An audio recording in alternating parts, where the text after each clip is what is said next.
Берекеге бөленгіңіз келсе, күнделікті өмірде ісіміздің өнімді болуы, жұмыстың алға басуы, молшылыққа кенелу бәрін бір сөзбен береке деп атауға болады. Аз жасап, көпке ие болу, қысқа уақыт ішінде қыруар нәрсе істеп үлгеру Алла тағаланың рақымымен жүзеге асады. Қазіргі уақытта береке жоғалған қазына секілді. Оның іздеушісі де көп. Көптеген адамдардың жұмысымда береке жоқ, ұйқымда береке жоқ, уақытымда береке жоқ, тапқан табысымда береке жоқ деп шағымданып жүргенін естиміз. Бұл мақалада берекенің құпия сырларын ашатын боламын. Береке деген не және оны қайдан іздеу керек? Береке деген Құдайдың рақымы.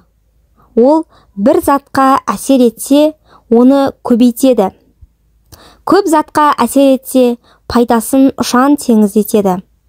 Ал барлық істегі береке осы нәсіп болған берекені Алла тағала рұқсат еткен істерге жұмсау.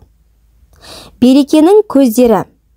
Береке бұл жоғалып кеткен құндылық емес. Керісінше, күн сайын жанымыздан сусып өтіп жатыр.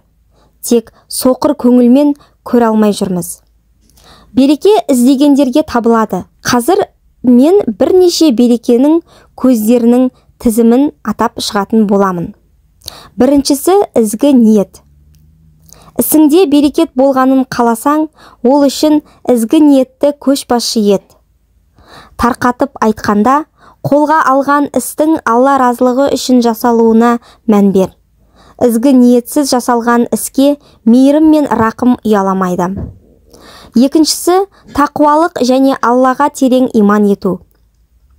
Құранда жаратушымыз былай деп нұсқаулық етеді. Егер кент тұрғындары иман етіп және тақуалық еткенде, біз аспан мен жерден оларға берекет төгіп қояр едік. Алладан шынайы түрде қорыққандар үшін ол кез келген тығырықтан шығар жол тауып береді. Және олардың ойына кіріп шықпаған жерлерден ризықпен қамтамасыз етеді. Үшіншісі Аллаға тәуекел ету. Тағы сол Құранда Жаппар иеміз айтады. Аллаға тәуекел еткендерге Алла оған жеткілікті. Алла өз ісін соңына дейін жеткізеді. Ол барлық затқа өлшем берді. Пайғамбарымыз Мұхаммед оған Алланың игілігі мен сәлемі болсын хадисінде былай дейді. Аллаға шынайы тәуекел ете алсаңдар, ол сендерді құсты ризықтандырғандай жасар еді. Олар таңда аш құрсақ ұшып шығады да кешке жем сауы толып қайтады. Төртіншісі Құран оқу. Құран оқу берекенің бұлағы. Өкінішке орай, бұл бұлақтан қанып ішіп жатқанымыз некен саяқ. Құранда Алла тағала айтады. Біз түсірген бұл Құран береке әкеледі және өзінен бұрынғы түсірілгендерді мақұлдайды. Сондықтан үйіңе береке мен рақым төгіліп кіргенін қаласаң, Құран оқуды әдетке айналдыр. Бұл қасиетті кітаптан қаншалықты алыстасақ, тіршілігімізде де береке соншалықты аз болады. Бесінші, бисмилля айту. Бір іс бастар кезде бисмилля деп айтсаң, сол іске Алла тағаланың қасиетті есімін қатысты қыласың. Сол іс берекелі болып қана қоймай, оның жанына шайтан жақындай алмайды. Барлық шаруаңды бисмиллямен баста. Мән бермейтіндіктен кейде бұл сөзді айттық па, айтпадық па білмей қаламыз. Бұл құрметсіздік. Сондықтан іс басында берекелі сөзді жан тәніңмен сезініп, жүйкеңді шымырлатып айт. Алтыншысы, адамдармен бірге тамақтану. Қонақжай халқымыз үшін бұл таңсық нәрсе емес. Бәріміз де білеміз. Қонақ келгенде аз болып қалады-ау деген тағам бәріне жетіп артылады. Ибрахим пайғамбарға періштелер қонақ болып келгенде, ол молынан жас ет пісіріп, көңіл толатындай күткен. Пайғамбарымыз Мұхаммед оған Алланың игілігі мен сәлемі болсын хадисінде бірге отырып тамақтаныңдар, берекет жамағатта дейді. Және екі адамның тағамы 3 адамға, 4 адамның тағамы 5-6 адамға жетеді деген. Жетіншісі саудада адалдық. Адал саудагер кедейленбейді деген сөз бар. Саудадан көл-көсір пайда түсіремін деп жалған ант беру және алдау бүкіл берекені жоқ етеді. Сатып жатқан тауарлардың кем-кетігі болса, сатып алушыға ескерту керек. Мұндай саудада береке тұнып тұрады. Әбу Ханифаның кемшілігі айтылмай сатылып кеткен бір мата үшін бүкіл керуеннен түскен пайданы садақа етіп таратқанын еске салайық.